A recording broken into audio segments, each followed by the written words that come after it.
Gentlemen, may I have your attention, please? The show starts in 10, 9, 8, 7, 6, 5, 4, 3, 2, 1. Go. Face in your face.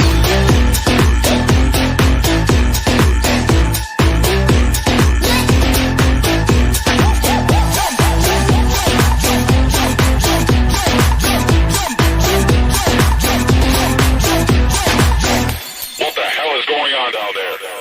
Face in your face.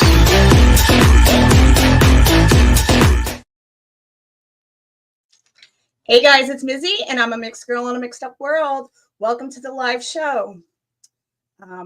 Thank you for coming to join me tonight. I'm going to let more people trickle in, but I want to let you guys know about some stuff that we have coming up with the Sandra Birchmore case. Next Tuesday, the 18th at 9:30, we have Robert Devine's next post-commission hearing. I will be going live at 9:15, and then April 15th, Matthew Farwell has a court date in Boston at 10 o'clock. We will be there for 9 o'clock to do a small standout ahead of time, and then we can go inside and watch the hearing. Everyone's welcome to come join us. We appreciate anybody who comes. We won't have a lot of signs. We do have a banner that we will be bringing to that, and I have my small little fold-up banner, so we will have that. If people don't want to go into the hearing and they want to stay outside, you're more than welcome to bring a sign to hold. But right now, that's what we have coming up. I will be posting some upcoming standouts very soon on the Justice page, and then when I go live, the next live I do will be Tuesday. I will let you guys know what we have coming up for standouts. But I appreciate everybody being tonight. How is everyone doing? Let me open the chat because I can't see it at the moment. Hello. Hi, Miss Jessica. Thank you for joining. How is everyone doing tonight? Yeah, I have a little tea. It's about a conversation I had with him about a year ago. I went and did some research about it, and I'll get to it in a little bit. I want to play part of Karen Reed's hearing from the other day because I want people to kind of, I already had planned on doing this live about Fanning, but for a while, but then this exchange of what Brennan said at Karen Reed's hearing set me over the edge, and I was like, you know what, I have to do this live. So but once I get a few more people in here, I appreciate everybody being here tonight. How is everyone doing?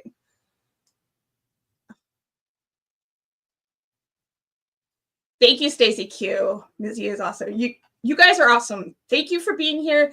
Thank you for taking an interest in Sandra's story. This has been my passion project for the last 2 years, and I hate to say project because it's become such another part of my life. I feel like it's an extra arm that's grown on me that it's just a part of my life. Barb is in the chat. She's been my partner in this to try to get justice for Sandra. And, we just want to make sure that we get as much information out there about Sandra's case. And that's why I started doing lives on my channel. I've had this channel since 2020, but I was producing sit down interviews with families, and I wasn't doing lives. So I figured this was the time for me to start doing lives. I could start pushing out more information.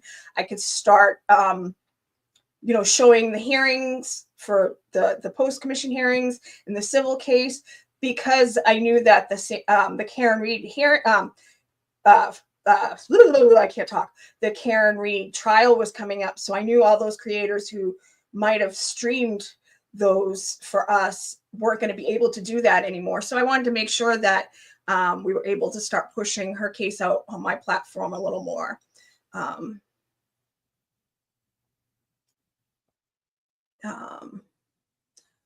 Polly Pocket power trip. Expose him for the snake he is. Hope your head is doing okay. Yeah, my head is okay tonight. I've been struggling the last few weeks.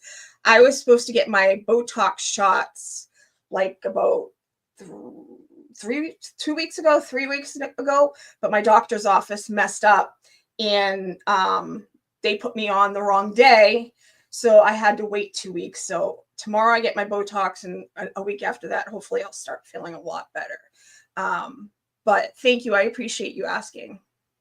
Let me see. Jan Smith, continue. She's not enough a victim for the Commonwealth to investigate and prosecute. Sadly, I feel that's how they treated her. You know, one of the things that was brought out during the Kara Reed's hearing, it was pinned on the girl. Well, they pinned it on this girl too. You know, Sandra's just not here to fight for herself. So that's why it's so important for all of us to fight for Sandra. It can't just be me. It can't just be Barb. It can't just be the family. It has to be the whole public, because public pressure is what gets things done sometimes. And I feel like, you know, us putting pressure on the powers that be helped get the FBI case going more. You know, they did all the legwork. You know, they, us over at Justice for Sandra Birchmore, we are so happy, and we're with the FBI and what they did for Sandra, because if it wasn't for them, Matthew wouldn't be sitting in jail right now. So let's get started. So that little bit of the hearing first, and then I'm going to talk about my phone call with Fanning. It happened, like I said, it happened about a year ago. It happened on January 10th, 2024. Originally, I thought it took place in the fall of 2023, but I was wrong. I went back and did a little digging through my records, and it was January 10th, 2024. So let's watch that little section of the hearing that is about him. Just let me bring it up.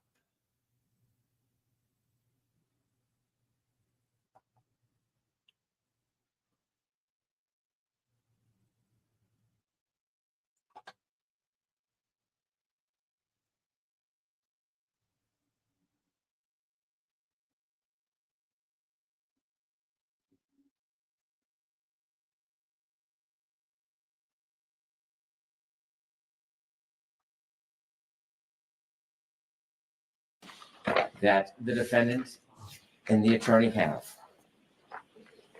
The question's asked, I don't know why it's asked, but it's asked. There have been sort of these unsubstantiated claims in the atmosphere that there might have been some funny business with the jurors who were dismissed. Really? And Mr. Jackson says, right. The question, is this a real concern that you have? Is this something that you were looking at, or have you just dismissed it as a rumor? Answer, I never just dismissed that as rumor. Something like that, it's too convenient for the prosecution for us to just dismiss out of hand. Do I have any evidence, specific evidence that there was jury tampering? I don't have any specific evidence of it. And yet we have a motion filed 2 weeks later. Do I think there are questions that should be asked? Do I think that there are questions that have been raised about the way the jurors were dismissed and who was dismissed? Very specifically. And then it continues on page 13 of the transcript. Question. One of the state troopers who was involved with the Norfolk DA's office and on the periphery of the investigation was also responsible for the jury. Not sure where these questions come from. Answer, right. He wasn't that far on the periphery of the investigation. He was involved in the investigation. He was direct supervisor over the individuals that were testifying and over and about whom we had leveled some very, very serious claims and ended up proving those claims during the course of direct and cross-examination in the presentation of our case. That person, that supervisor, we found out well into trial As a matter of fact, at the end of the trial, we found out is the very person who was governing the jurors.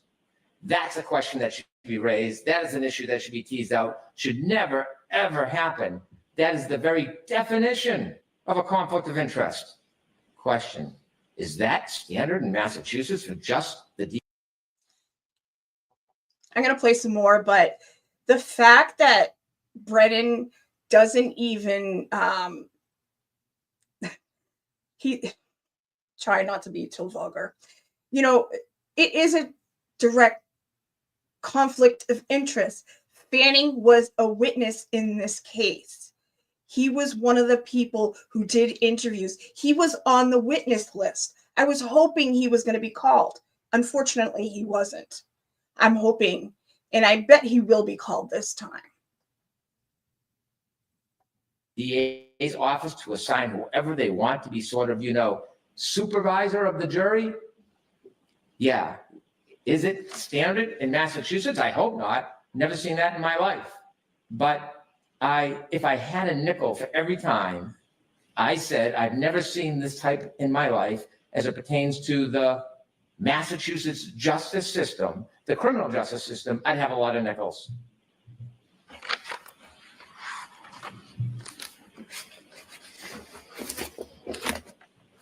So I didn't see that interview.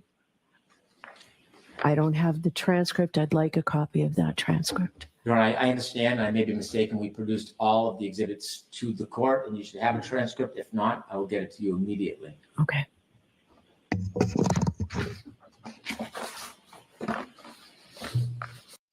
I just want to welcome all the people who weren't here earlier when I welcomed everyone. Thank you for coming. And we're going to watch a little bit of this portion of the hearing from the other day for Karen Reed, because it is talking about Fanning. And then I will get into my phone call. So thank you, everyone, for coming tonight. It's very important for people to hear what was said on my phone call with him. But I'll get into that in a little bit. Thank you again for coming tonight. Okay.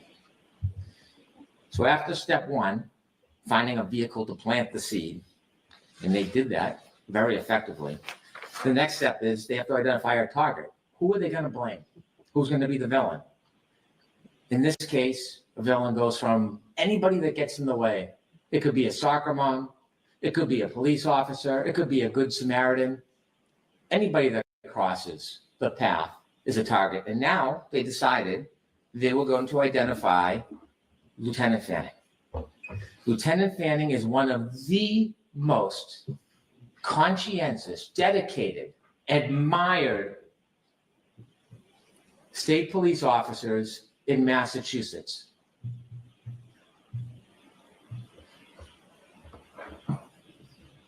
After having his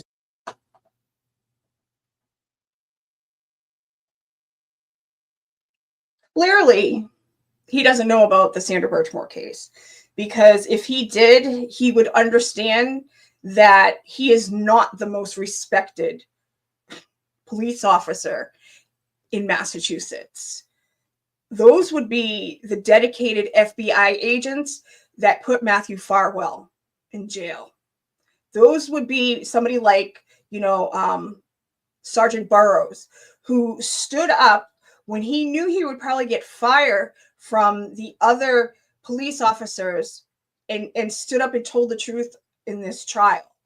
So for Brennan to say, for this, I wanted to vomit when I heard him say this lunacy.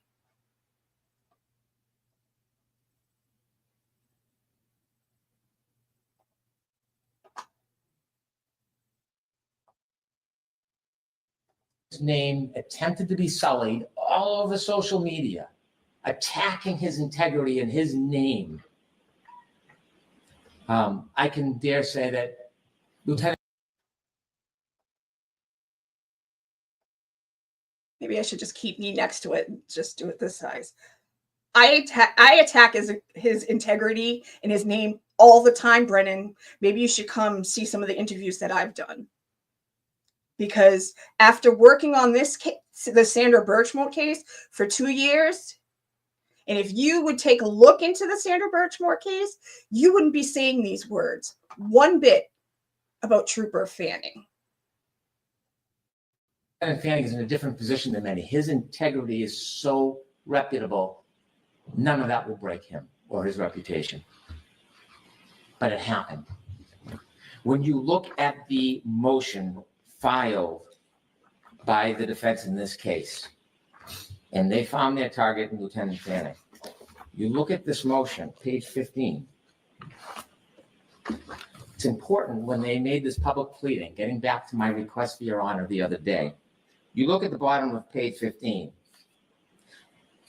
It talks about Lieutenant Fanning and tries to align him or associate him with Trooper Proctor because Trooper Proctor's text message was on a chain that included Lieutenant Fanning. Lieutenant Fanning did not reprimand or otherwise correct his subordinate's disgusting and inappropriate behavior. As a result, he was investigated by the Office of Professional Integrity and Accountability for allegations of inappropriate correspondence between department members. True. But then they leave off the punchline. They put this in a public document. They try to smear him, degrade, demean, dehumanize. But what they leave out is that. Oh, Brennan.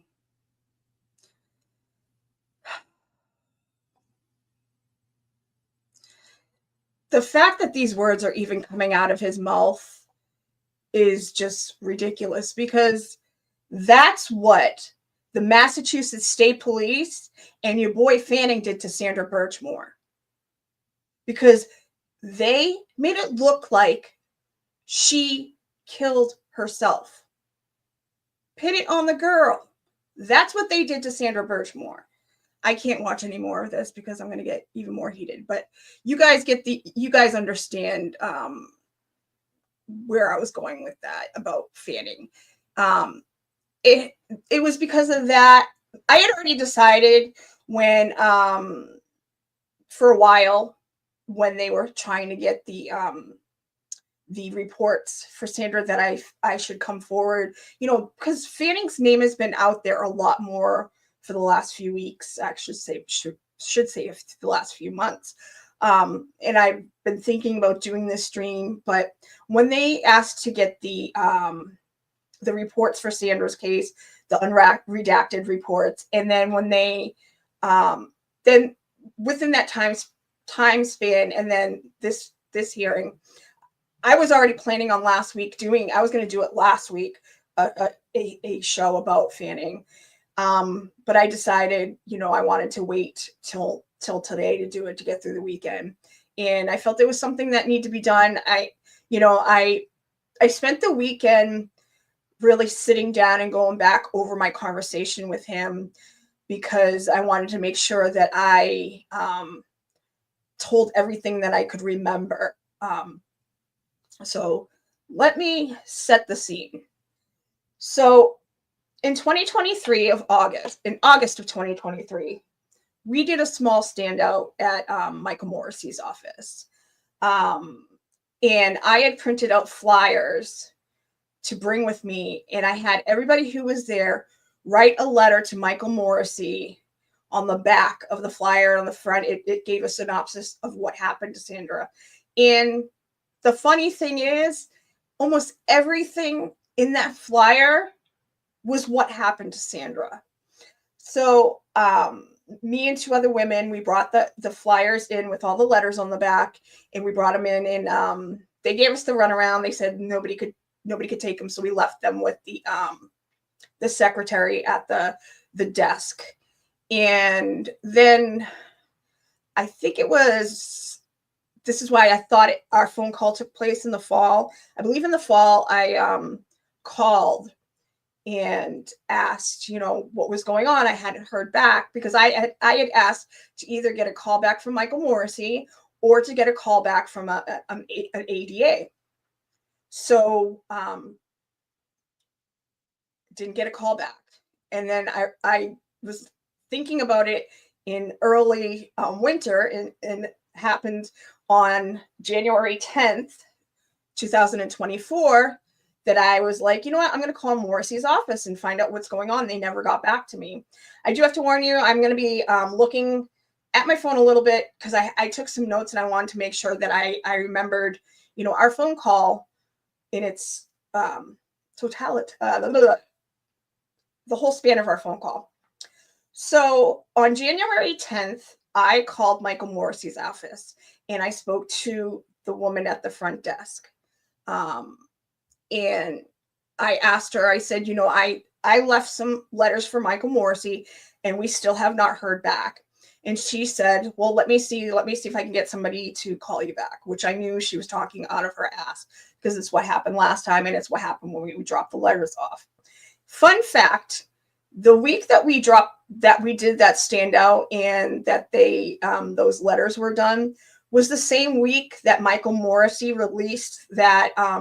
So we did our standout on that Monday, and on Friday is when he released that what we call a hostage video, you know, standing up for all the McAlberts.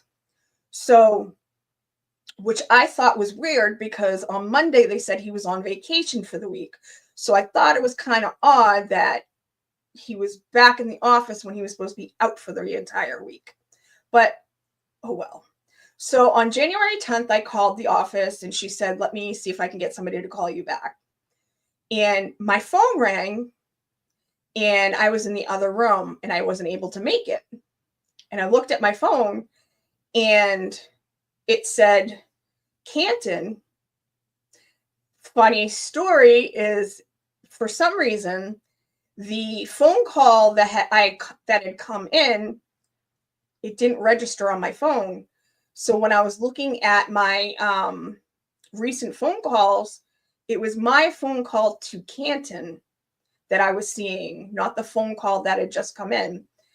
And I called back to the office and I said, oh, somebody just called me. And she said, oh, let me patch you through to his secretary. I don't know who called you. So she sent me to the secretary, and me not knowing that it was my call to them, that was the alert on my phone. I was like, yeah, I got his Morrissey secretary. And I was like,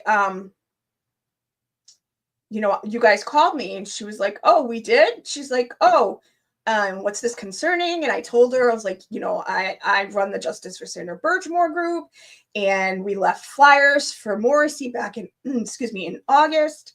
And I was wondering, you know, what was going on. I never got any reply, you know, and she said, you know what, let me see what I can do. And I'll see if I can get somebody to call you. And I thought that she was giving me the runaround, just like the other secretary was. So I'm, you know, chilling with my mom. We're watching General Hospital because my mom watches General Hospital every day.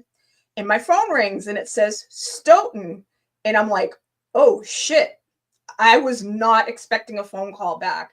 I like jumped up and I, you know, ran as fast, got out of the room as fast as I can. My dog starts barking. I answer the phone and she's like, my dog has this thing when the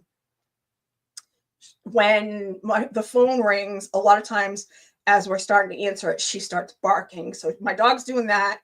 And I said, hello. And he said this, I couldn't hear exactly what he said, but he said, you know, this is Trooper. I could only hear every other word. And then I ran like into the kitchen, fully into the kitchen. And I said, I'm sorry, can you repeat that? And I let my dog outside. And he said, this is, you know, Trooper Fanning. And I got a message from Morrissey secretary. And you know, I have the letters that you guys wrote.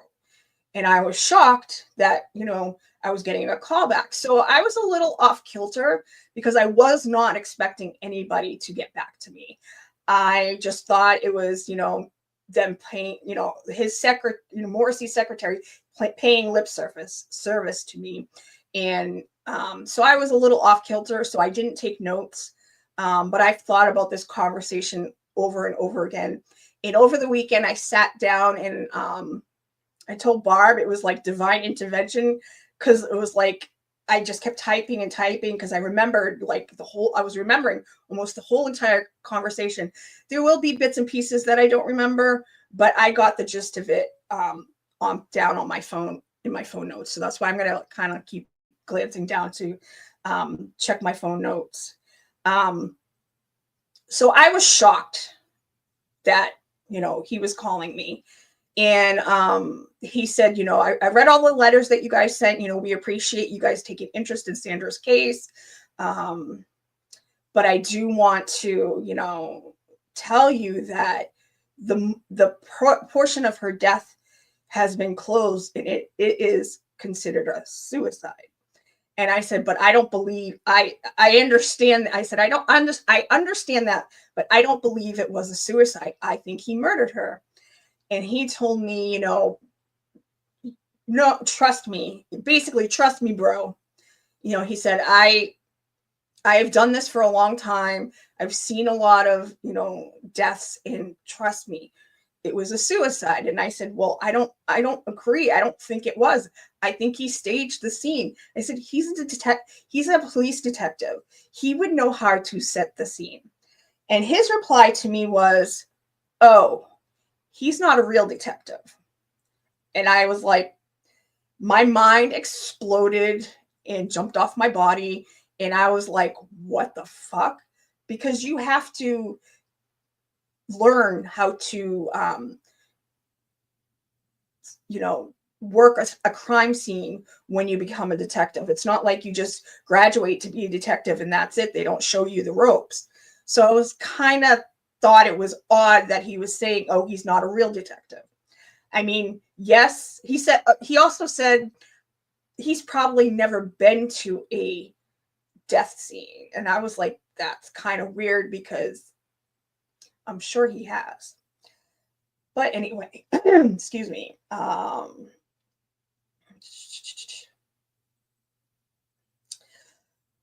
And mind you, we went back and forth. I looped back a few times saying I think she was murdered, and he would disagree with me.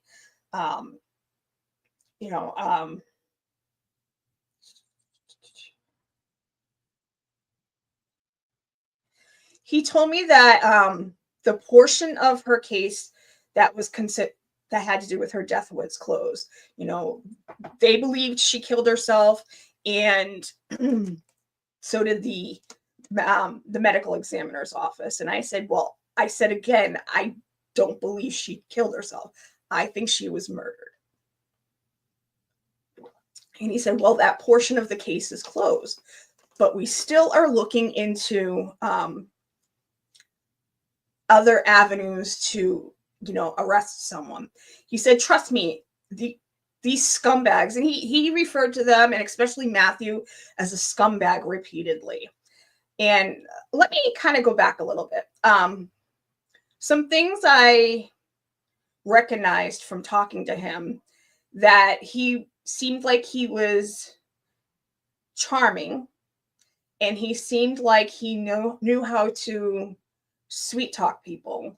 And I believe that he's probably used that before, that he thought he could sweet talk people and convince people of whatever his way is. That's kind of like what I was getting for him. And mind you, him and I are being very cordial, because it's almost like he was trying to get information from me and I was trying to get information from him. And, it was almost like a dance. So, hold on. So let me refer to my notes. Yeah, he said that they're trying to find a way to charge them with something. He said, they've been working with the Attorney General's office, and that they were trying to figure out how to bring some charges. And he said, because there were, let me see how he referred to it. We're looking to bring charges from when she was 15. And I said to him, oh, you mean the statutory rape by Matthew Farwell? And I felt like he was a little kind of taken off balance, because I don't think he knew that. And I said, yeah, I know it's Matthew Farwell who statutory raped her at 15. I said, I've read all the reports. I read the Stoughton report, I read the Canton report, and I read your reports. And I said, and I've also been talking to people. I've interviewed a bunch of people and I've gotten tips from people. And he was like, oh, okay. I don't think he expected that.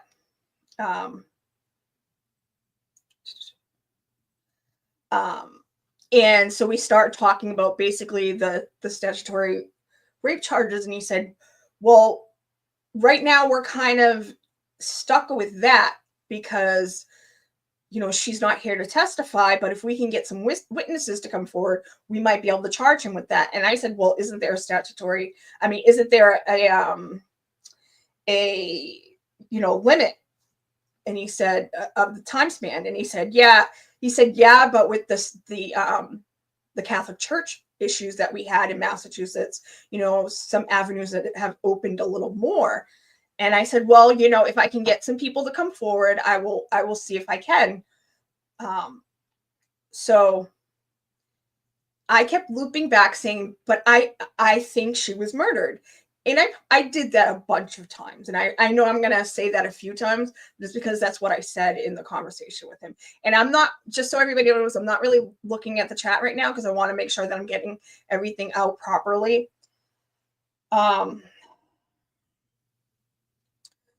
So he said, they got all the records from her therapist. And he said, Sandra was very, very secretive. There were things she didn't even tell her therapist that we found out. And I said, yes, I understand that, but that's because she was groomed. She was groomed from 12 and 13. I said, and children that are groomed are very secretive. It's because that's what they're taught. They are told they're not allowed to tell anybody. And I said, so she probably wouldn't have told her therapist that. And then he said, well, we're going through all those records. And he said, you do understand that Sandra had mental issues? And I said, yes, I do. But that doesn't mean she killed herself. I said, I will concede that something can happen to somebody and they will make a judgment to kill themselves. I said, when I was 13, I tried to do that to myself. When I went to bed the night before, I wasn't planning on it. But the next day when I woke up, I was like, today's the day. Let's do this. And I said, I will concede the fact that, yes, something can happen in your life and you can make that decision to go do that because of what happened. I said, but I don't believe that's the case with Sandra. I said, every person that I've talked to, I said, friends and family, they've all told me how happy she was and how excited she was to have this baby. So I don't believe she killed herself. And again, he said, trust me, she did. Like I said, we did this dance a few times. And then I'm going to refer to the FBI. I'm going to bring up the FBI report because I need to read something that goes with the next part. So give me 1 second.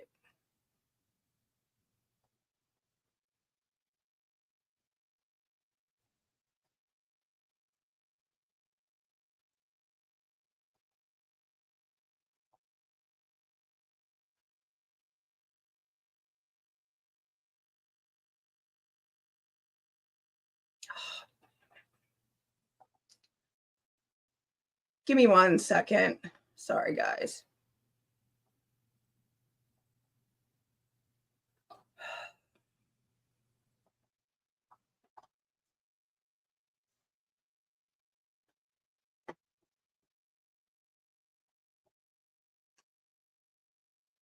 I apologize. My email closed.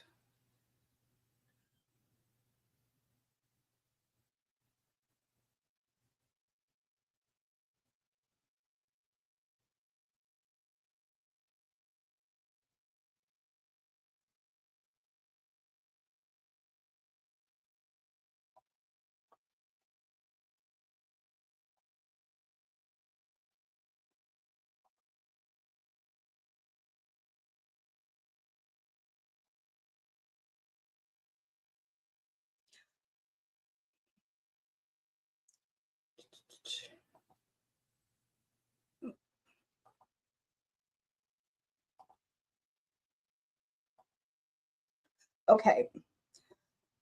So let me say this. So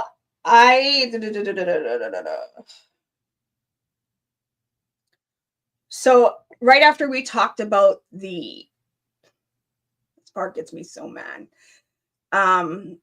We talked about the therapist. He said that, we're going through her text messages also. But just so you know, Matthew Farwell, he was very, very careful. He didn't say much in the text messages. He didn't say anything to incriminate himself because he knew not to speak through the text messages. So everything he was communicating with her about stuff had to have been, as they were talking, because he was very careful in his text messages.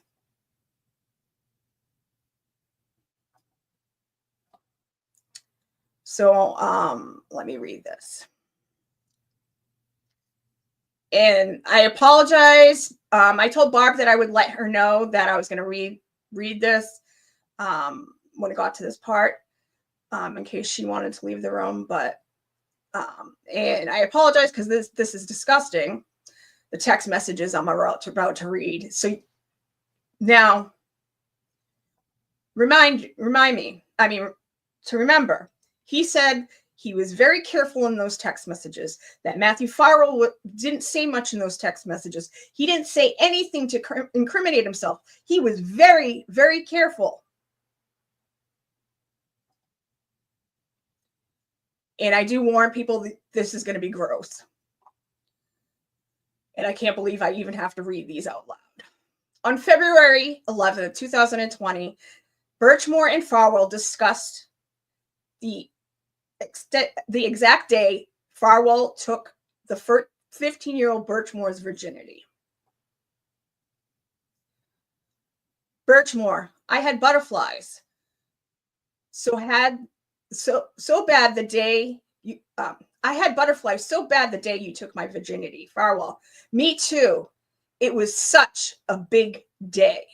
Birchmore, I still know the date to this day. Farwell, really? Birchmore, yes. Farwell, smiley face. Birchmore, best day of my life. Face with heart emojis. Farwell, me too. On June 19th, 2020, Birchmore and Farwell had the following conversation in which Farwell reminisced about his past criminal sex abuse of Birchmore.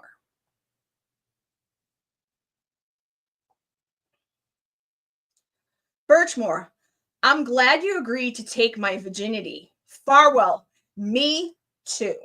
Farwell, LOL.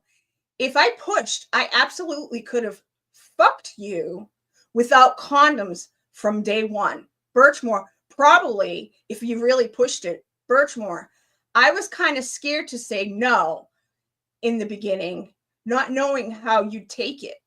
So yeah, you would have got no condoms. LOL.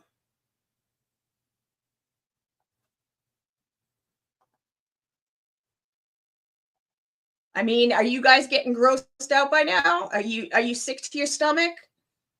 Because I know I am reading this. Let me read some more.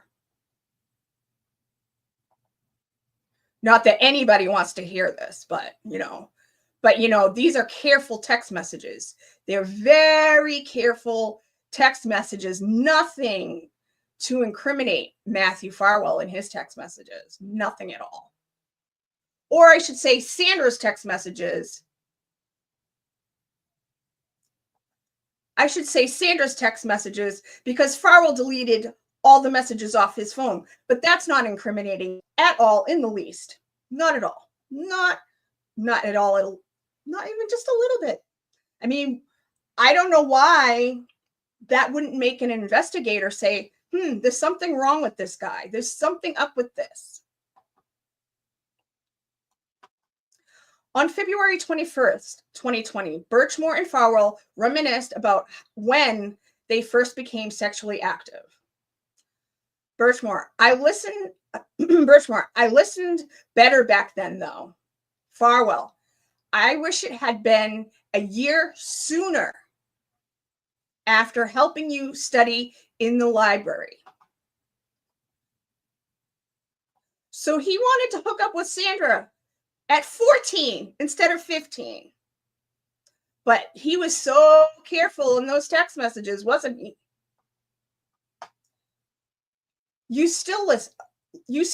Farwell, you still listen and give me whatever I want, baby. Ugh. Birchmore, I didn't even make you wait a year after that. Birchmore, and good, but I don't think you're going to get what you want next time.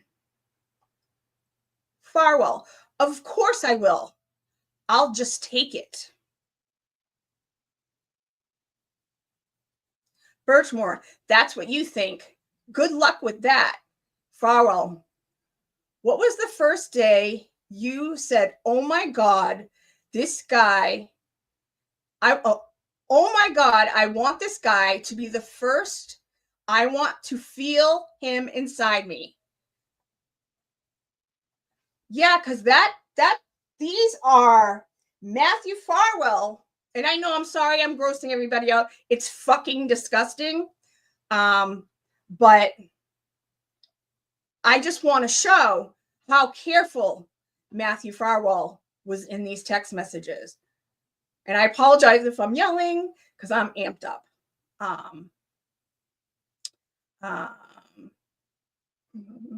That's what you think. Good luck with that. Oh yeah, inside me. Birchmore, yeah. So 2012, I finally decided that I was going to try and find a way to fuck you and just wasn't sure how. Birchmore, how did you feel when I asked to make your dream come true? Farwell, amazing. Birchmore, good. Birchmore, Farwell, absolutely would have fucked you in 2012, meaning 2012. Birchmore in 12, question mark, Farwell 2012. Now, at the if you look at the page before, it says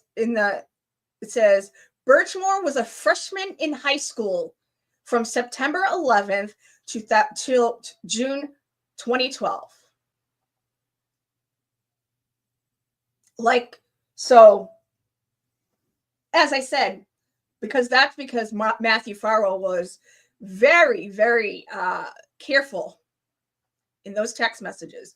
There was nothing incriminating in those text messages. No, these are from, hold on.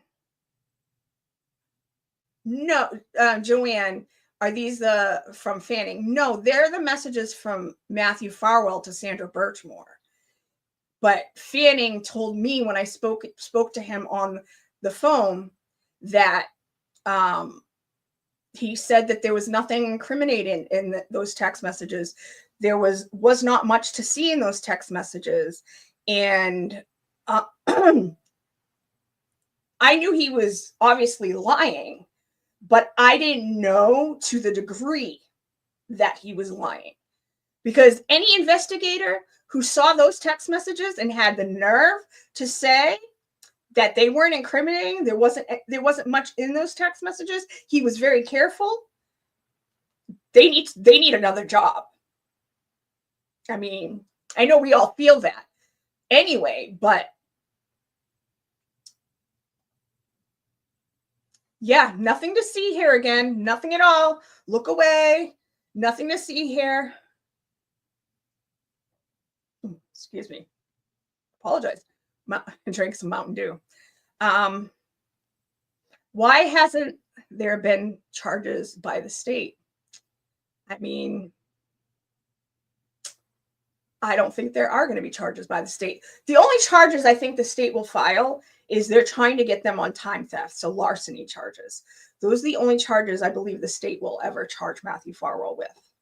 Unless there is a new DA in Norfolk County and that DA goes back through, takes everything that the FBI, all the work the FBI did. Now, mind you, on top of this, I don't know everything that he knows. He saw all the crime scene photos. He saw what Matthew Farwell did. I should have found that there's another section that I wanted to bring up, but I forgot to figure out what page it's on. I know it's down. Give me 1 second, guys. Because I think this is important for the story also. Let me find this other section.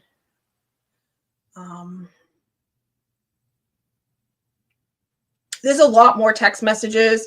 If you guys want to read the full report, we have it on the Justice for Sandra Birchmore Facebook page.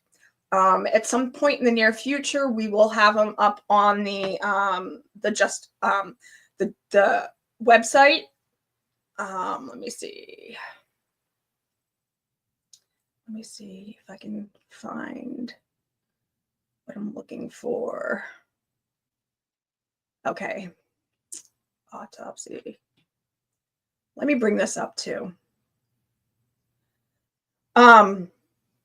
Now, this isn't part of my phone call with him, but as I was saying, I didn't have the insight of seeing the crime scene photos. I didn't have the autopsy report. I didn't see her injuries.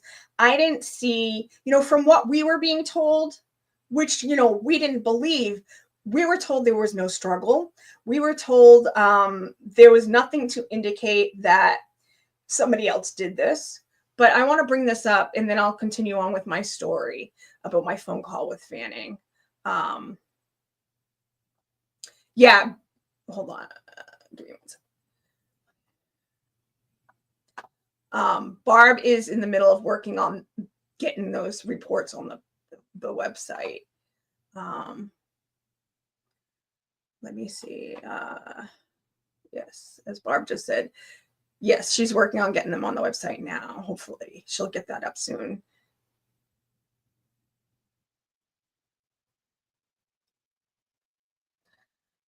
I don't know if he's good friends or something with Morrissey, but he works for Morrissey. The CPAC group, they're the investigators under Michael Morrissey's purview.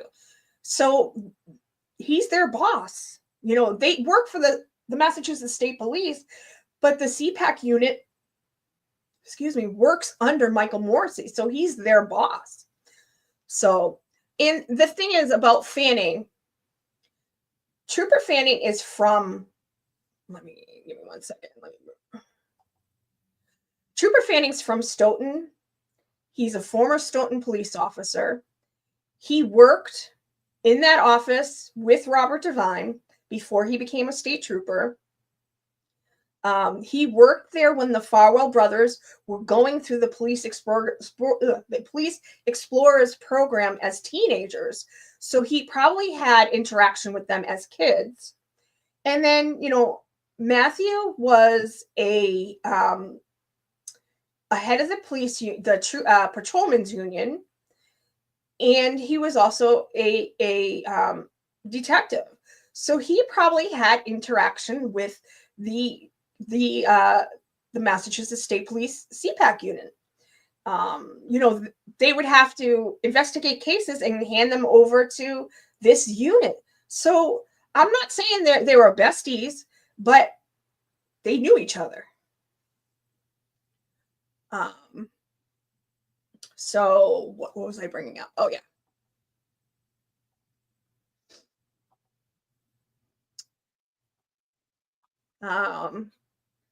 So this is from the medical examiner who did an autopsy review of Sandra, and I want to get to what he says. An OMC pathology pathologist performed an autopsy on Sandra Birchmore's body. The medical examiner determined that Sandra's cause of death was asphyxia by hanging. The medical examiner ruled Sandra Birchmore's manner of death a suicide. The medical examiner's written autopsy report noted that Sandra's Birchmore's hyoid bone was fractured on the right side, and that she suffered a petechia hemorrhages of the bulbar and palpebral conjunctive. Additionally, the medical examiner concluded that Birchmore had hemorrhage of her left, sorry guys, sternothoracic muscle. I am not sure if I'm pronouncing that word right. Let me see. As part of this investigation, the government retained Dr. William Schmock as an expert to independently review the crime scene photos, autopsy photos, and the medical examiner's report. Dr. Schmock is an emergency medicine resident, a forensic fellowship trained physician with more than 40 years of experience in forensics, evaluations of injuries, crime scenes, the forensic evaluation and reconstruction of wounds. I'm going to skip through this. So he's been doing this for a long time.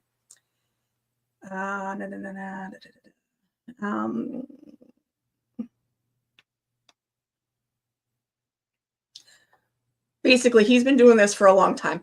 Based on his review of the evidence, Dr. Schmock has made several observations and conclusions that call into question their prior findings that Birchmore's cause of death was suicide, and instead further confirms that Birchmore's cause of death was homicide. First, Dr. Schmock concluded that the fracture of the right superior horn of Birchmore's hyoid bone is not consistent with the position in which first responders found her sitting. Sitting hanging is called a sitting hanging is called an incomplete hanging, meaning only partial body weight is applied to the neck ligature. Dr. Schmock reviewed hundreds of cases of hangings in forensics. We'll skip that part. Okay. Second, Dr. Schmock noted that during the autopsy, a pattern print, this is what I really wanted to point out, a pattern print was documented on Sandra's upper chest. The pattern print was the consequence of buckle or buckles from the ligature strap being forced downward into Birchmore's chest. The presence of this pattern imprint is not consistent with a ligature hanging. Rather, the presence of this pattern is consistent with blunt force trauma from an assault. So, there's more I want to read on this. So, for them to say that she did this to herself, if she had done this to herself, there wouldn't have been this pattern on her chest. There's one other little part that I want to read, and then I'll move back onto my phone call with him. The third, Schmock reviewed the autopsy photos that depicted, hold on. Okay, I missed the part. I missed what I was saying.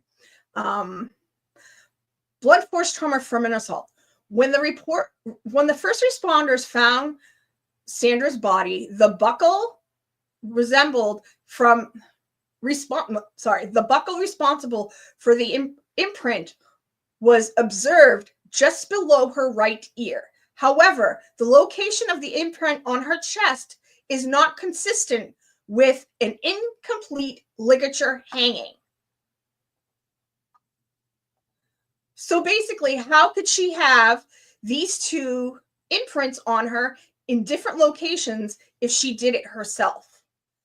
But yeah, Fanning, you have seen a lot of suicides, and you know, you don't think the scene was set. The scene was staged. There's another part that I wanted to read, but I'm not going to go back in. Basically, they said there was an abrasion on her nose, and that was part of that. They believed, Dr. Smock believed, that was a also proof of her having been in some sort of altercation. So for them to say, and he also mentions that Sandra had a pink flamingo necklace that she got from her grandmother that was ripped off and had hair in it. And he also believed that also was further proof that there was an altercation and Sandra didn't kill herself, that she was murdered. But, you know, go on with your bad self, A+ class investigator, you, Fanning. Let me see, where was I in this? Again, like I said, so after seeing, let's do this. In the chat, put a 1 if you think Matthew Farwell was careful in his text messages from what I read, and put up a middle finger if you think he wasn't.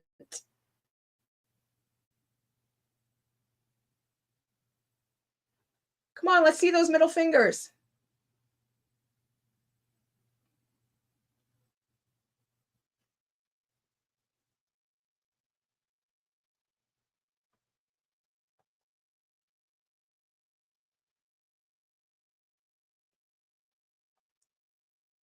You think he was careful in those text messages?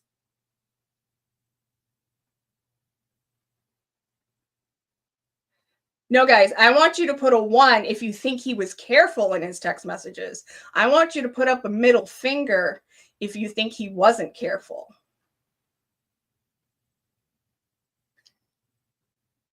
Or you can put a 2. Barbara's always my good angel. Just put a 2 if you... Thank you. Thank you. Yes. Yes. Yes. Because if those text messages were careful, yeah, you could put a 2 if you disagree with what Fanning was saying. For him to say that, that's okay, Joanne. For him to say that Farrell was careful in those text messages, especially see, that's the thing, is they were the gatekeepers. They thought that those text messages would never get out. Also in, I'm not going to bother bringing it up, but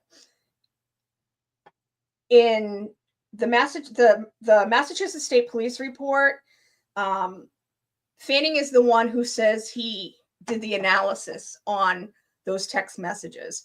So I knew he was full of shit when he said that, because I was like, there is no way, because I already knew from reading, if you read the Stoughton report, it's in the Stoughton report. So if you read the Stoughton report, you know that he wasn't careful, that they didn't show you, they blacked out a lot of it, but they said that he admitted that it happened when she was 15.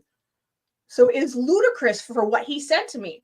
But this is the issue. They didn't think this was going to get out. They didn't think the public would ever know. They didn't think that my group, Barb and the rest of the women who work with us, and for all the people who come out and stand with us, and for all of you who are in here, trying to see Sandra get justice, they didn't know how much we were going to stand by Sandra, how much we weren't going to allow them to drag her name. Yes, you know what? People can say that Sandra made mistakes. Of course she did. She's human. But what Matthew Farwell did wasn't a mistake. It was intentional. And what Fanning did was intentional. This man sat down with family members and looked them in their face and told them Sandra killed herself. For 3 years, this 3.5 years, this family knew that their loved one didn't do this to herself and knew that these investigators were telling them that she did. Like I said, pin it on the girl. They knew that Sandra didn't do this, but they didn't have the power to change it. But we as a public put the weight of our might standing up, keeping her name in the public, you know, me getting on the YouTube shows. And I thank everybody like Mike Crawford for having me on. He was one of the first big shows to have me on, you know, Brian LTL, you know, Will the Glare, and I've been on so many other shows. I've talked my head off, and this was keeping her in the public. This was keeping your eyes on her also. So for him to say those text messages, he was careful, is outlandish. And I want to drop 50 million F-bombs, but I'm trying to keep it clean a little bit. Because you guys won't be able to understand me because every other word out of my mouth will be fuck. Let me see.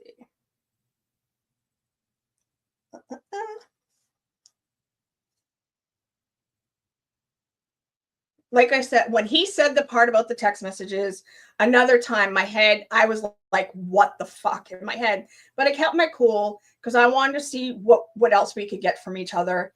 We didn't really talk, honestly, we didn't really talk about too much more. You know, I again told him, I don't think Sandra killed herself. And he said, believe me, trust me. She did. And, you know, if not anything, I am so glad I got to cordially, you know, we were very cordial, confront him by saying, I don't think she killed herself. And I'd say about 98, 97% of what I was saying was what the FBI says in their report. I recommend everybody go read that report. It's a tough report to get through. You know, you will want to take a shower after. But it's important for people to see what else was said in that report because it's disgusting.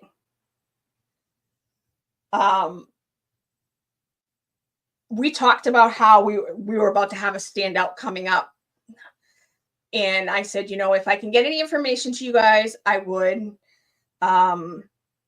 You know, because I didn't trust him, obviously, but I still wanted to be able to have some sort of relationship in case I was trying, you know, because I was trying to get information from him, and I did. I got that they were going through her medical records, that he was lying about the text messages, you know, he was saying, trust me, bro, that they were trying to get other charges on him, that also...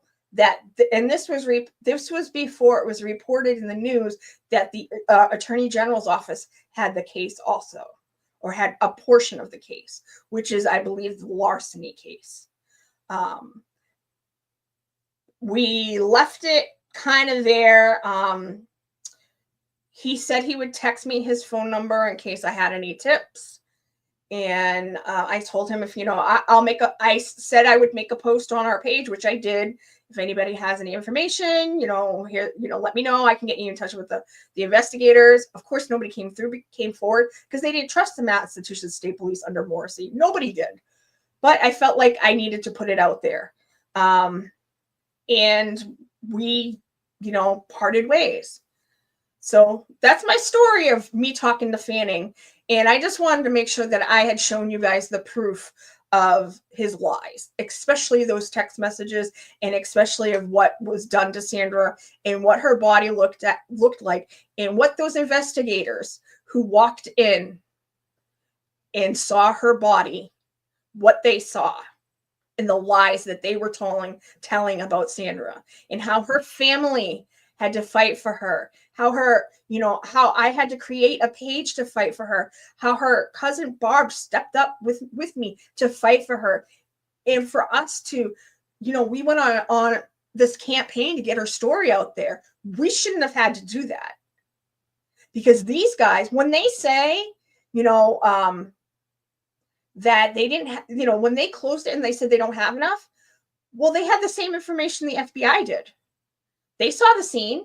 They were the ones who took photos of the scene. They took photos of Sandra's body. The medical examiner took the autopsy photos. The medical examiner did the report. So they had exactly what the FBI had. So why wasn't Matthew Farwell taken off the street much sooner? And the public needs to be more angry about that, especially for you who live in that area, because he was on the streets and you guys were not safe.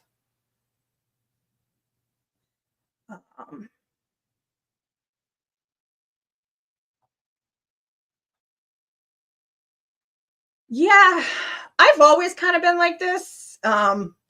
Funny story. I'm the oldest of three. I have two younger brothers. And my dad used to tell my brothers, your sister's got more balls than both of you put together. So I've always been like this. I've even as a little kid, I was sassy. I spoke my mind. I was like the only one in my family that would stand up to my dad, because everybody else thought he was scary, and not in it wasn't like a domestic violence kind of scary. So my dad just has that kind of presence. And but I always thought if I could, I would have always loved to just for one day be able to be around Dr. King to see what it was. I wouldn't want to live in that time, obviously, but to be around him and see how he operated in person. And I always said, if something like that, a revolution like that popped up again, that I would want to be out in the streets doing that, being an activist. Unfortunately, I can only do very little because of my health issues. I mean, which is good. Which is, I would be in trouble like Turtle Boy if I was able to be on the streets. I would be down in Stoughton and Canton every day. I would get off work and go down there. But thankfully, not thankfully, I would much rather be healthy, but it keeps me out of trouble, but I never knew that I would, excuse me. I never knew that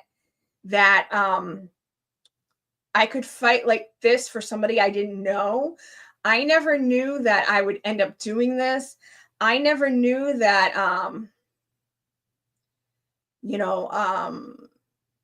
I never knew that this was ever going to happen. That this young woman who I didn't know's life would be taken, and I would stand up for her, trying to get other people to stand up with me. Like I said, me for a long time, it was, I'm not talking about the family who did the lawsuit. It was, the only press that was out there was, mostly Boston Globe. And then, the Stoughton report came out, and then, the case, I don't know if the civil case came first or the I think it was in the middle of it. The case podcast came out. We're so thankful for those guys for doing that, because it helped us being able to fight for Sandra. That podcast. And if you haven't listened to it, go listen to it. They did an amazing job. And then, us taking up the mantle after the civil case was out there, me making the page, and Barb, if you guys haven't seen the interview I did with Barb 2 weeks ago, please go watch that. she did an awesome job. And, you know, it's hard being a family member, having one of your loved ones murdered. And, you know, Barb has to, you know, she has to sit with it every day because she's constantly talking about Sandra, posting stuff about Sandra. So, you know, it helps her with her grief because she feels like she's doing something.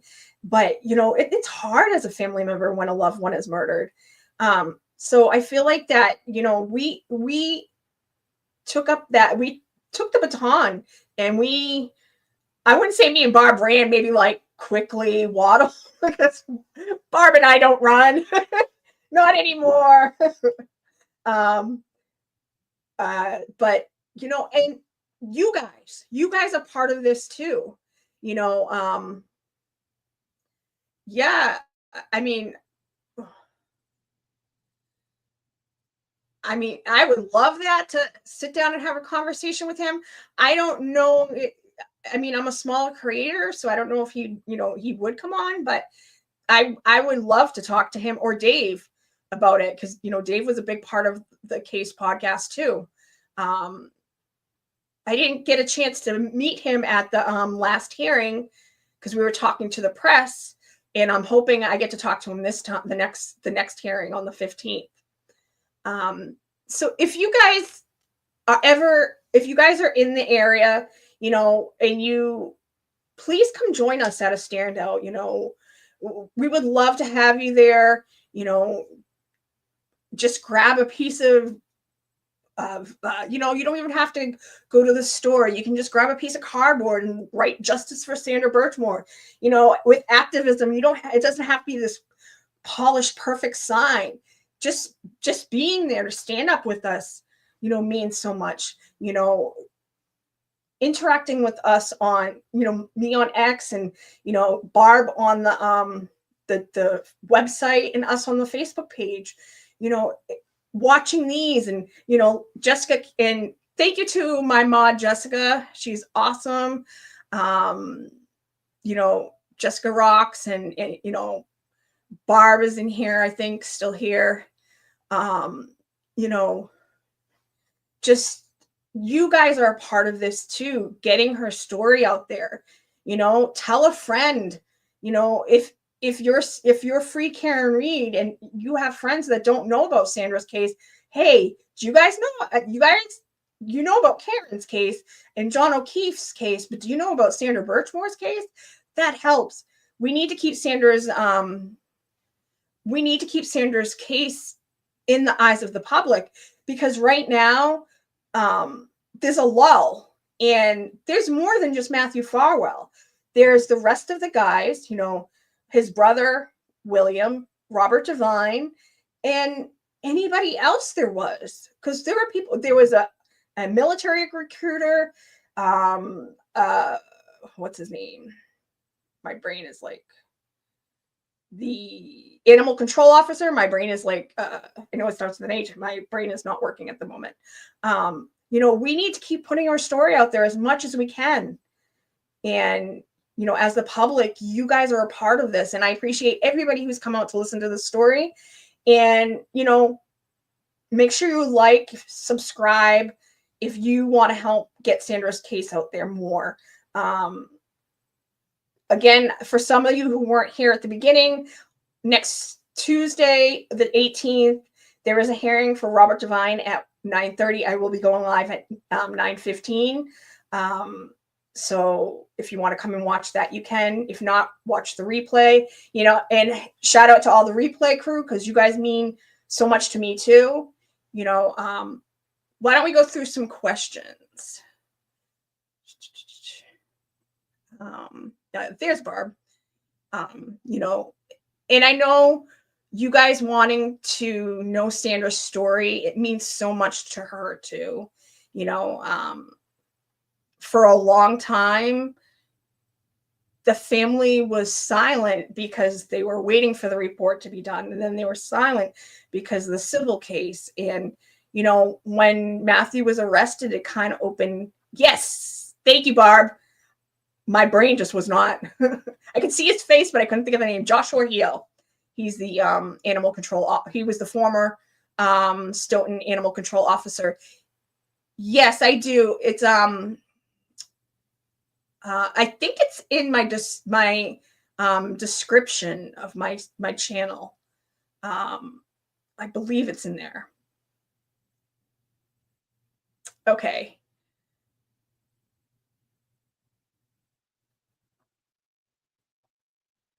I forgot to tell you who you need to contact. That would have been. Ooh, message me on the little app. I would definitely love to. And you and I still need to talk. I know I keep saying that. So why don't we do some questions? Hopefully I have answers for anything you guys want to know. If not, Barb might have the answer. Teresa, Divine's hearings keep dragging. It's pathetic. Yeah, it is. But it seems like we're going to get a date this time. From the last hearing, it sounded like that they were going to do 2 more pre-conference hearings, and then they were going to have a date. So I'm hoping that it will be this year, or this summer, I should say. So this year might be big for Sandra's case, getting his license pulled, and you know, Matthew we're getting a date on the 15th, on April 15th, about Matthew's trial date. So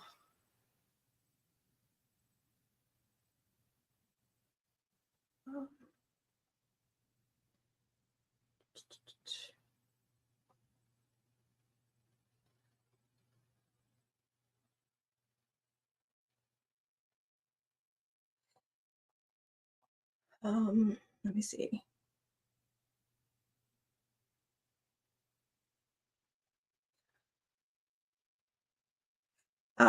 No, we don't have merch yet, but I'm gonna be making some, not to sell. We can't sell stuff. But what I'll do is I will make a couple extra, maybe, you know, like a small, medium, and large, and maybe give some away.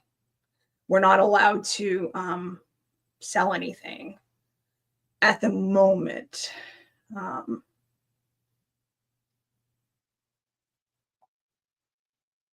Michael, someone said Farwell canteen.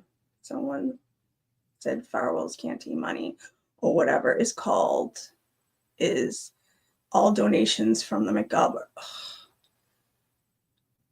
I don't know. I have no knowledge of that, but if it is, I mean, that just shows and proves what scumbags they are.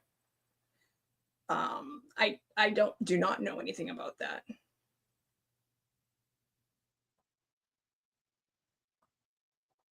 There was a question up further that I want to see if I can find.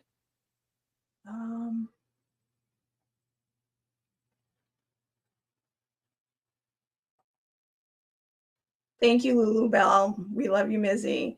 You are such a kind heart fighting for Sandra Birchmore. Thank you. I appreciate that. And you always welcome me whenever I come into somebody's chat. So thank you. Why is that highlighting them all?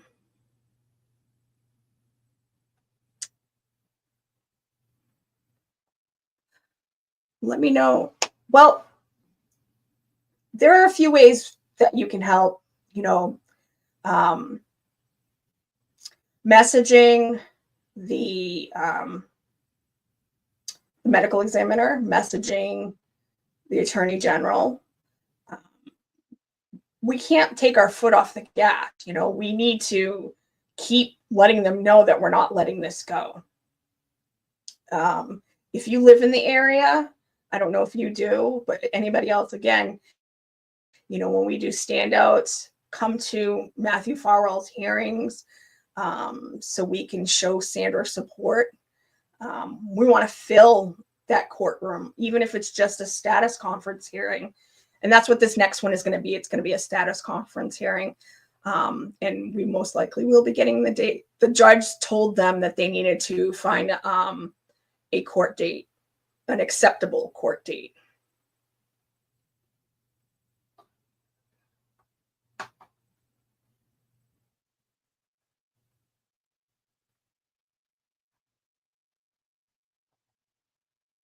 Whoops. Wrong one. Sorry.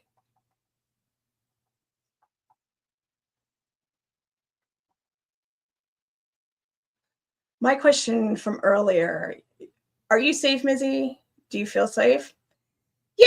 I mean, I have cameras in my house. So, and I'm a little bit removed. So I feel as safe as I can be, and right now all the world's eye is watching. So although, when I come down to Canton and Stoughton, we did have an incident, and I'll tell. I don't know if I've told the story here, but I'll tell it more at another time. Where there was a state trooper who tried to intimidate myself and my moderator Annie and our friend Nancy, and I wasn't scared for me. I was just scared for I don't want anybody hurt who's standing next to me, because a state trooper doesn't know how to control his feelings.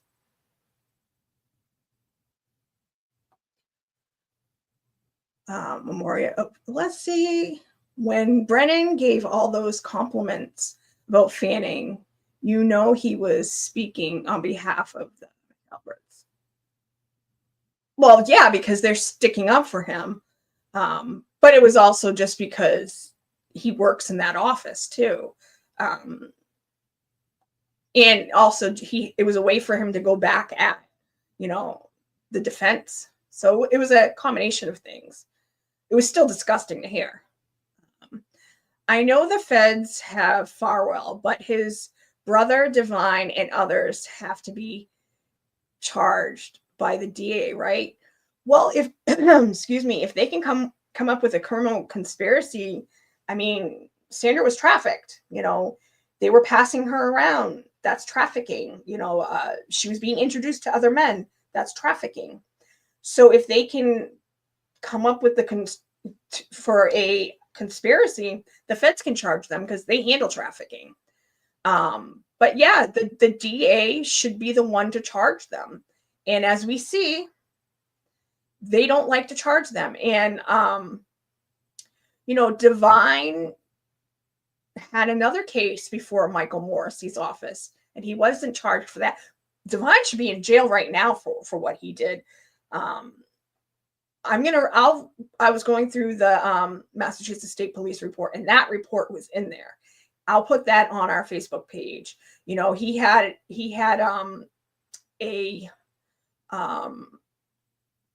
he was having an affair with a woman, and it went bad. And him and his wife were making it look like that she was stalking him when it was him doing it to her. And he used the state police to go after her, and she was arrested. He should be in jail for that, but he's not. He was demoted. He wasn't even fired. He was demoted.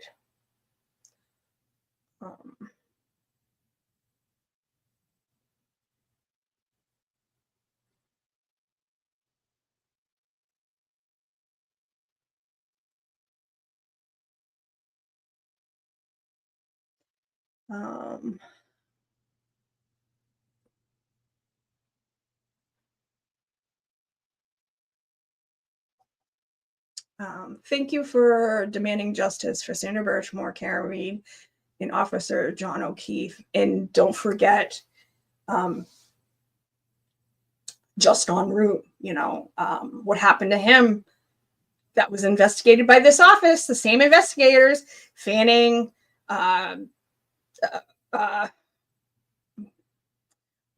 Buchanan, Proctor, same guys investigated that case. So it's funny, these three cases all have cops involved. There's an allegation of cops doing wrong, and those are the ones who are who they keep letting off. Trafficking kids are sick, but by cops, yeah, it's insane. It's insane that we send people we're taught as kids to go to the police if there's any issue, and the police are the ones that hurt Sandra, and everybody should be horrified.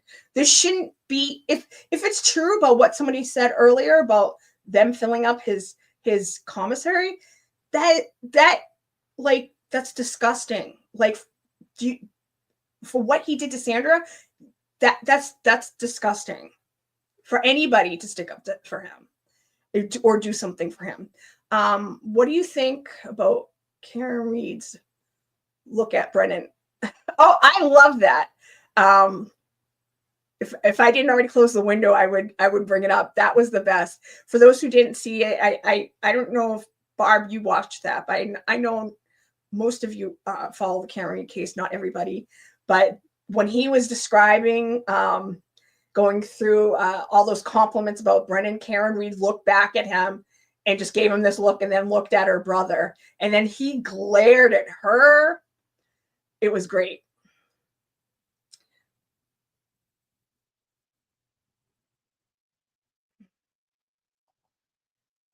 JW, I'm glad Sandra got justice in at least Farwell getting arrested. Can anyone explain why the feds stepped in and made an arrest versus John O'Keefe's case? I think it has, public pressure. They might have come across something while they were investigating John O'Keefe's case. Unfortunately, John's case is hard. It's hard to put a criminal conspiracy case. And when I say conspiracy, not the conspiracy that, people make all the, this person did this and they flew through a window and turned into a bat. Those wacky conspiracy type deal things, not that kind of conspiracy. A conspiracy to commit a crime together. It's called a criminal conspiracy. That's hard to put together. And there's so many moving parts there's a lot of moving parts with Sandra's case too, but it's more like her death was so much easier to prove. Like, they had the video of him walking in. They had her phone stop moving 3 minutes before he left. They had all these things that were easy to prove. In John's case, it's a little harder. There's a lot of moving parts. There's a lot of different people included. Yes, in Sandra's case, there's William and Robert and Josh and and others. But it's her murder was a lot simpler and a lot neater and a lot easier for them to prove. So, and I personally don't think they're done with investigating this case. I posted on X that when the new administration took over, and I'm not making this political, I'm just stating a fact, that they halted all civil cases. So I think that might be what had happened in John's case, in Karen's case, that because the new administration wanted civil cases, and Karen's case would be a civil case, to be halted. That might be why this investigation was stopped. That doesn't mean it's over, because in a murder case, murder cases don't go away. And if they can prove a criminal conspiracy, his murder would fall under that, and it would all be an umbrella. So, I don't think they're done investigating. I just think for right now, it might be stopped. Or, they're police officers and FBI, when they're interrogating you, they're allowed to lie to you. They don't have to tell you the truth. So they can tell you, well, your friend told us what happened, to see if you'll crack. They could have just been telling the FBI could have just been telling, the Canton Police Department, the Massachusetts State Police under Morrissey and Morrissey's office, what they wanted to hear, to see what they would do. So, exactly. A conspiracy is a crime within itself. Exactly. Um, didn't Sandra's death precede John's too? I would think, sorry, I'm having trouble reading. They have to go by date. I think they will stand on the facts that will be a RICO case and wrapped up in the Norfolk. Yeah, I mean, well, murder, like 50 years could go by, and 50 years down the line, Matthew Farwell still could have been arrested for Sandra's murder. But so murders never go away. And they had to do like what he was arrested for is true. He murdered a witness. He wasn't murdered for, he wasn't brought up in charges for straight up murder. He was arrested for murdering a witness against him. So that's how they got Matthew Farwell. But a RICO case, it has a lot of moving parts. So there is a lot that they have to do. I'm not sure, because if you, and someday we'll watch the we'll watch the press conference from the FBI and DOJ. But in that, he said they were investigating her case for a year. So that would have been about August, because he was arrested in August. So, but I was told by other people, but that doesn't mean I got a true tip, that they were investigating Sandra's case first. So I don't know. I can't say for sure. I can only go by what they said in that press conference. And they said they were only investigating Sandra's case for a year. And so I don't know if that means that they were only investigating her death for a year and they were looking at the rest of the case, or they were investigating the whole thing for a year. So I mean, it's hard with the FBI. There's such a cone of silence around them, and they don't file charges unless they have the goods. That's why they have such a high success rate.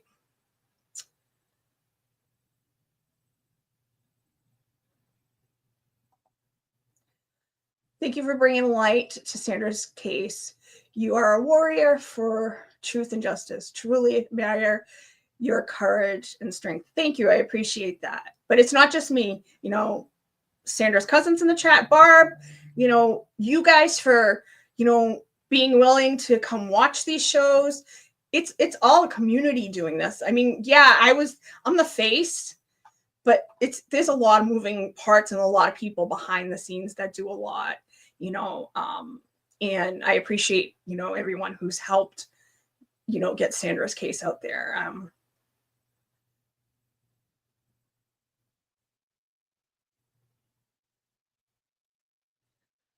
Let's see. I know he has family and they plan. He's always, but we're looking into his dirty act, and it's sickening to say my opinion. It's definitely sickening. It's sickening what was done to her. It's weird that both twin brothers participated in it. It's just, the whole thing is sick and weird. Marianne, has Farwell's wife or family ever made a statement? No, they have not. I spoke to his wife. I'm not going to go into what was said. But you got to realize unless, let me say it in a different way. They're victims. Matthew destroyed their lives too. And, what he did to his family to blow it up, he did that to them too. Granted, I'll only say about his wife. In 2022, in September of 2022, that report came out. She could have read it. That's all I have to say about her.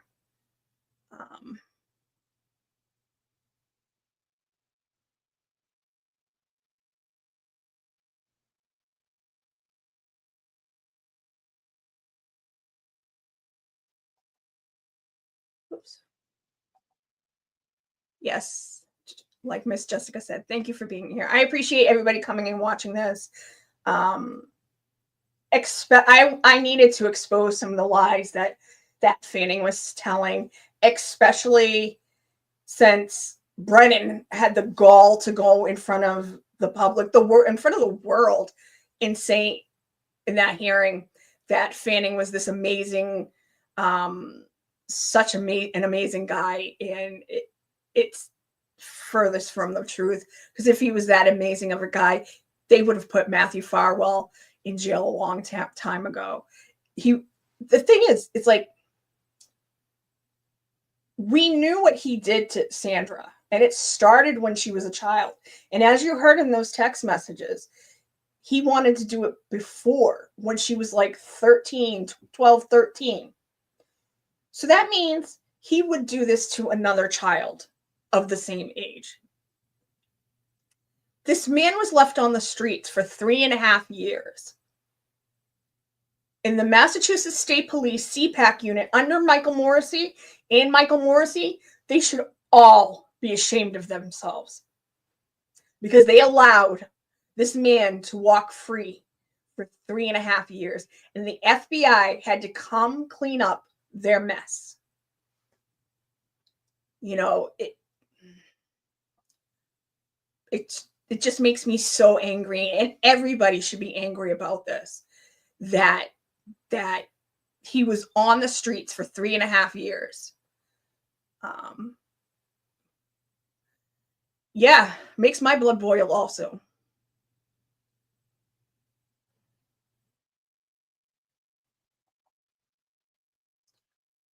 Very well could have been. Very well could be.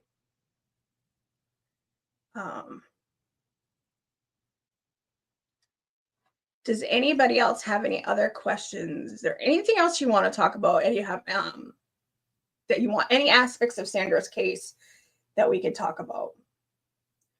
So when you see Brennan trying to make Fanning look to be this amazing, upstanding guy, know he's full of shit, which we already knew because we see what Brennan's doing up there. But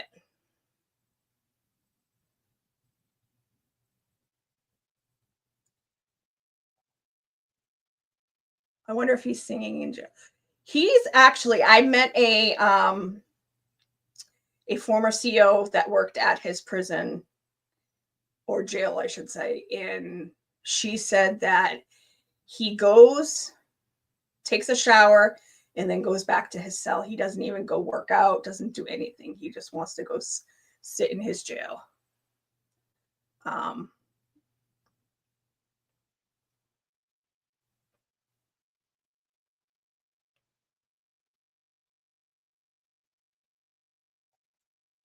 Status of the civil case. It's still making its way through the courts. When Matthew got arrested, it kind of took a little bit of the wind out of the sails. But there was a hearing, I'd say about a month ago, and there's no date for the next hearing. But when they do have another date, I will stream it. Civil cases can take a long time. I know by September they have to have all their everything turned over from either side. And I'm sure that they'll start the depositions around then, probably the fall. But civil cases take a long time, and they might stay it till Matthew's cases, till his cases made it through the courts.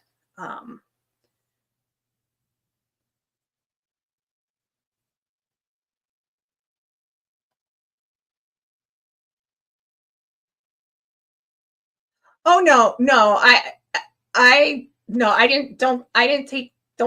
worry about it. I just said I made a promise that I would not talk about the kids anymore because there was something that happened on. So that's why. The only thing I will mention is that, the day before his son was born, he was murdering Sandra. I will never stop saying that part. But the kids aren't part of it, so I feel like they should be left out of it, except that fact. It is part of Sandra's story. that he's murdering her and his child while his other child is being born. And there is a disturbing photo of him, and I will post it next time. I will bring it up next time, of him holding his newborn, and he's got a mask, and he's all, because this is during COVID, his eyes are dead. They look like shark's eyes. Like, it's creepy. It's so creepy. Her last name is Martinez. I always forget. She's got like 3 names. I always forget her full name. Give me 1 second. I have it, unless Barb knows it right away.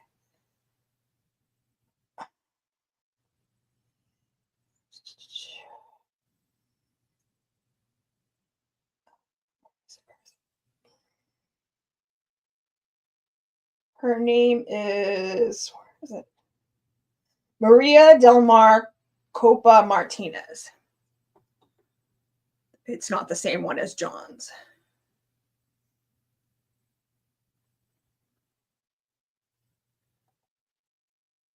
Yes, she knows. She was trying to get pregnant with this kid.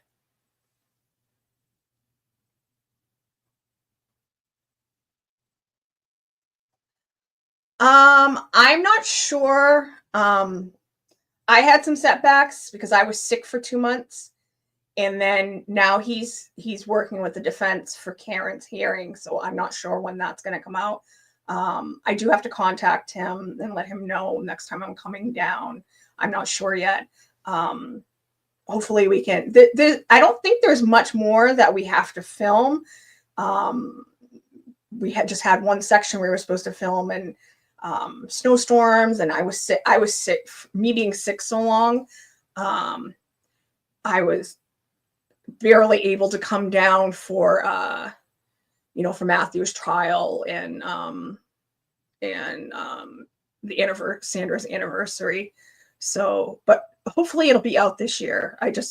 Me and Richie just need to get together. Like I said, it depends on. I know he's working hard with the defense for Sandra's case.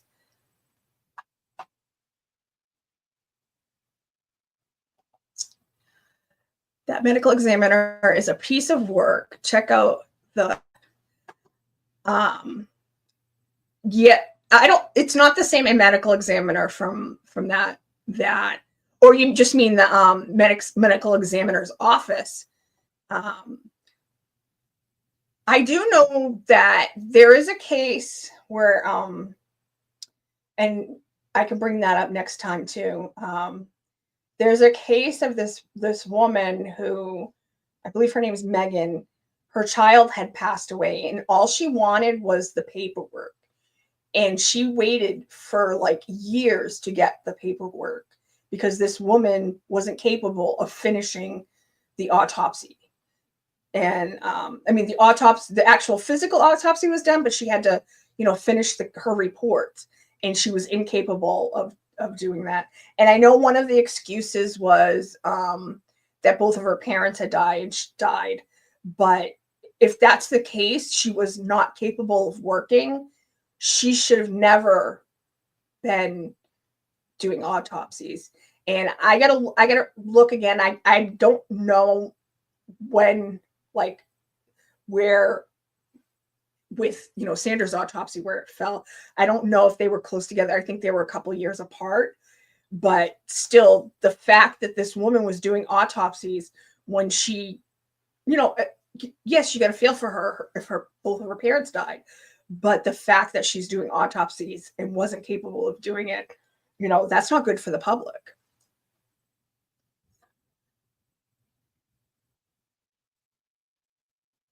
No, no, it's not the same medical examiner. I came in at the end of one of Melanie Little's streams when she was watching the trial, and I was like, who's this medical examiner? Because I was hearing what she was saying, and I was like, I hope this isn't the same medical examiner, but it wasn't.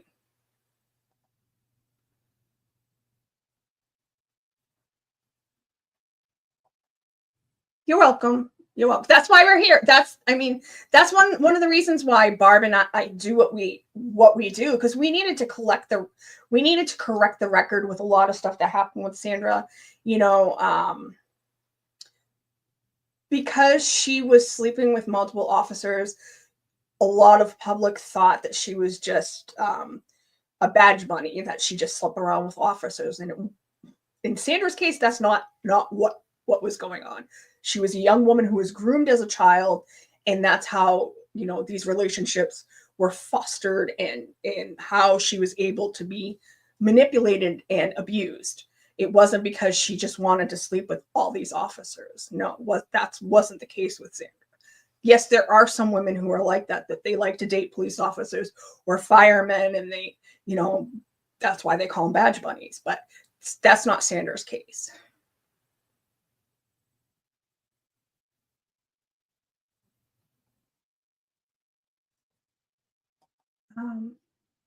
Well, whoever it was, she was obvious, and I can't read it. Hold on.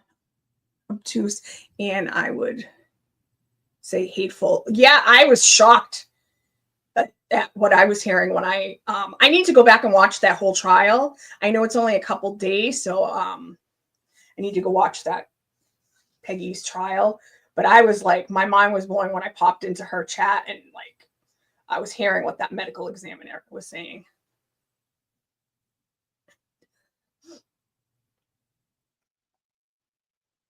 Hi, sassy bartender. Thanks for joining us.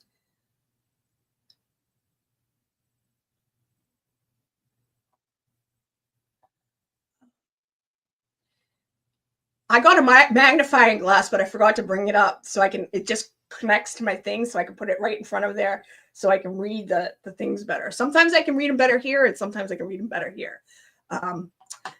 These officials just put a blind eye, but that's what she was pushed to do, not what she wanted to do. She was pushed into that life. Exactly. That's what grooming is. It as in that text message I read, I don't know if you remember, he said, when I was at the library with you, or something to that effect. That's what grooming does. It's grooming isn't like something that happened. It's not like a regular rate.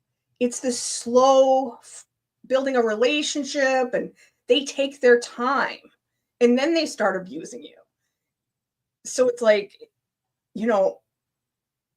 he was willing to wait and wait and wait till he could have Sandra under his full grasp, till Sandra, thought he cared about her, thought he loved her, and he told her all these lies, and that's how he was able to do what he did. Not right now. On Tuesday, Divine has a post-commission hearing. I believe we're going to find out.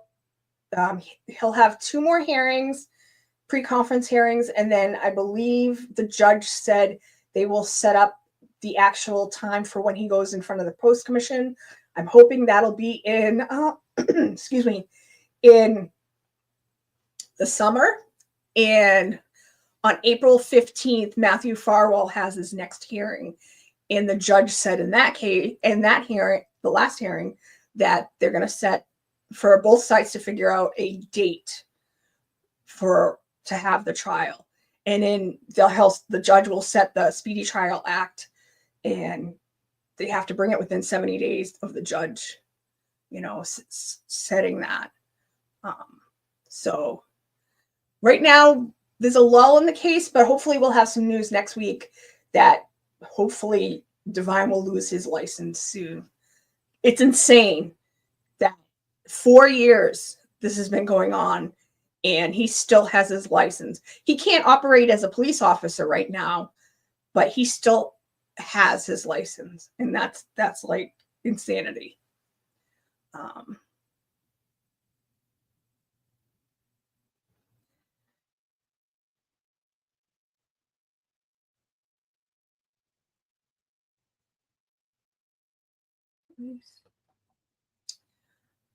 I watched a previous video of yours and you mentioned a fire at the family home. Is this fire suspicious? Yeah, it took place on the 2-year anniversary of Sandra's murder. That in itself is suspicious. And it took, the family wasn't living there and they were in the middle of selling it to one of the neighbors. But so it took place on the 2-year anniversary of Sandra's murder. And it was not too long after the family had filed the civil suit. It was like 30 days, within 30 days, I believe. So, I mean, just for it happening on her anniversary was very suspicious. You know, I don't believe in those type of coincidences.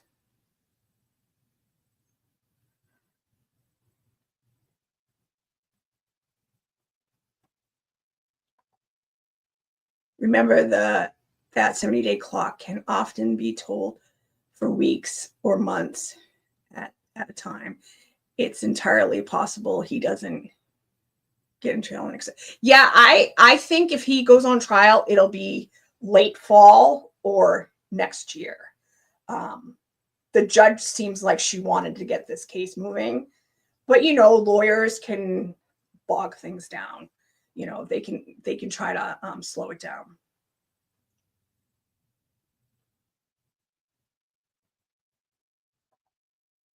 Divine shouldn't be able to practice law, in my honest opinion.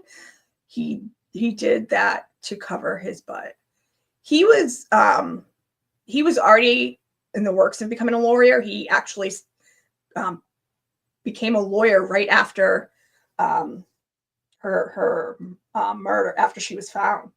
And I agree. I don't think he should be able to practice law. Lawyers are supposed to there's supposed to be a code where they can't do certain things, and you know, this should be part of it, you know.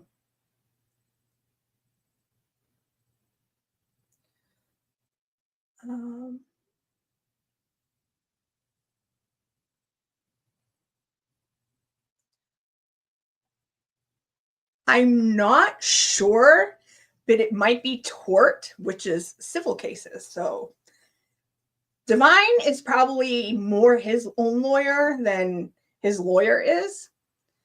So, but I believe it's tort, or that's what it's called. I'm not 100% sure, but I'm pretty sure that's what it is. Yeah, I agree.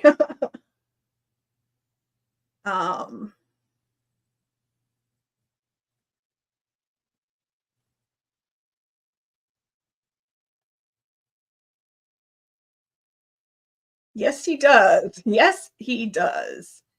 Yes, he does. I agree with that. They knew what they was doing to keep him out for those years. He had, but it's over now. He's in, and he's going to he's not going to get. Yeah, I don't think he'll be out. The only thing that worries me is, you know, the medical examiner's report is going to be called into question. You know, the defense is going to call the Massachusetts State Medical Examiner, Martinez, Copa Martinez, to testify. You know, so, you know, that is, to me, that is a problem. You know, granted, they have the FBI has their expert, and the fact that the state didn't charge him, to me, that those are issues that are going to come up in the case. But if it's a jury trial, you know, the jury is not going to like him. And even if it's done by the judge, you know, if he doesn't, he goes for a bench trial. Once the judge sees everything and has people here's the testimony, you know, like Joshua Heel, he's going to be a huge witness in this case. And I don't know. I don't know if what they've done with Divine and his brother. I don't know which way it's going. I don't know. Since we don't know what the FBI is trying to, what they do, there's such a cone of silence around it.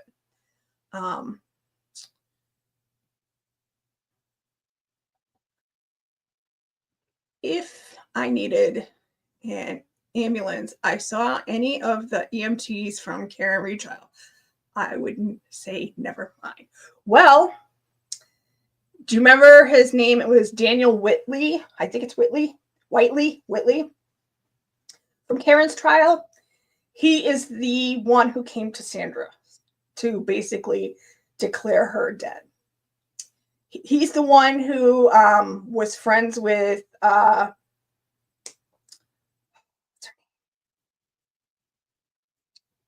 can't think of her name.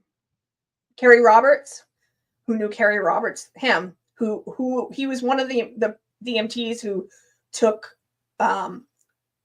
Karen to the hospital. He was the one who was caddy of those two. He was the one who was called to the scene for Sandra. And I wasn't impressed with him.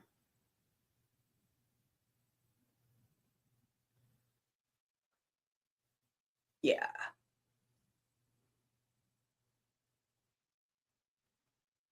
Yeah, somebody had posted earlier about Fanning and Crawford. I found having a business. I found that very interesting. And what also came out about the trial where videos were fabricated. That's very interesting. So that calls into question, more of what I said of our conversation, where it goes against what Hanky was trying to say, where he's such an upstanding man. The fact that they didn't lock this man up should tell everybody anything they need to know. So, are there any more questions?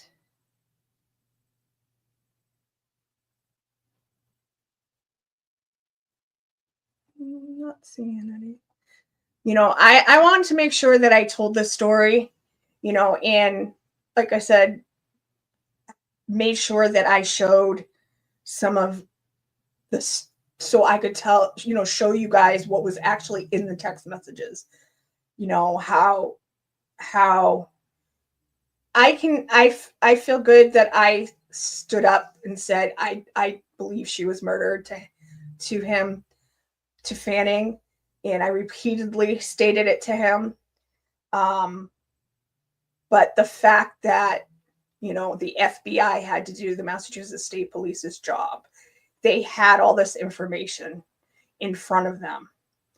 They had the video. They had the 32,000 plus text messages.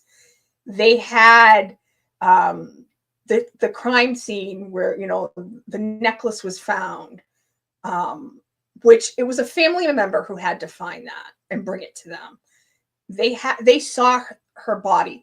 They saw the injuries that she had, and they still said that he didn't do it. She killed herself. Like I said at the beginning, pin it on the girl, just like Karen's case. Pin it on the girl. The only difference is Sandra's not here to tell her tale. That's why it's important that we are all here to stand up for Sandra. It's not just me. It's all of us, the community standing up for, embracing Sandra and say, we're not going to let this crime stay the way it was being stated before. We're not going to allow them to speak ill of Sandra and say that she did this to herself, because she didn't. Matthew Farwell murdered her. And I'm so glad that he is sitting in jail right now. And let's just pray that the rest of it happens where he's convicted. So, yes, the laundry. That was one of the things that the FBI pointed out, that there was laundry in the washing machine and the dryer, that her bed wasn't made. And they made it sound like her bed wasn't made because she was messy. No, there was laundry being done. So they tried to make her look like the bad guy, pin it on the girl. Well, thankfully, the FBI stood up for Sandra. It wasn't just me and Barb and our group. It was the FBI. We have the might of the FBI behind us now. So I appreciate everybody coming in tonight.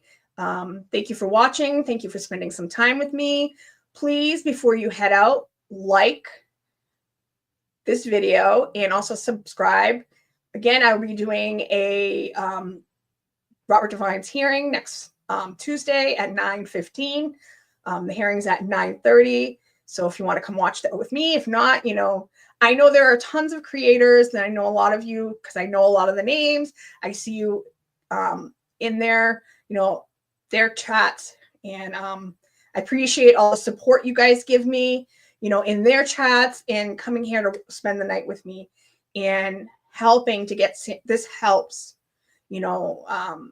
get Sandra's story out there, because the more of you who come watch me and the more that like and share and subscribe, I can keep putting out content to keep pushing Sandra's story out there, especially with Karen's trial coming up. Sandra's case is getting a little over, in the shadows a little bit, but we want to make sure that Sandra's case still stays in the light so we can keep her name out there, so we can make sure that it's not just Matthew who goes down, it's the others that go down for what happened to Sandra Birchmore.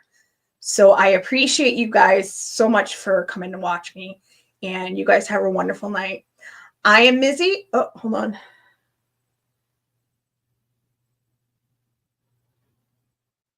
Hold on. So amazing to see Birchmore in the comments on law channels. Yeah, I fully agree. I mean, to see Sandra's name being talked about, and it's not because, it's because of the work that we've done, and it's not because I'm like going out there like a lunatic on like all these shows, but it's because her name, the crimes, their misdeeds is out there now. And it's not just me out there on the airwaves. It's so many, and there are so many shows about her now, episodes of like all these creators who've done so much. And we appreciate, all these creators who've done podcasts or YouTube shows, episodes about Sandra. And, thank you guys for watching them. Thank you for commenting about Sandra. And like I said, when I go into people's comments, people say, I appreciate what you're doing for Sandra. Thank you so much. It means so much to all of us, myself, I'll speak for Barb, and Jessica's part of our team now, that you guys, support us, because it's like just you guys watching and talking about Sandra helps Sandra's case. And we appreciate you guys for that. So thank you for being here. And I am Mizzy, and I'm a mixed girl in a mixed up world. You guys have a great night. Bye-bye.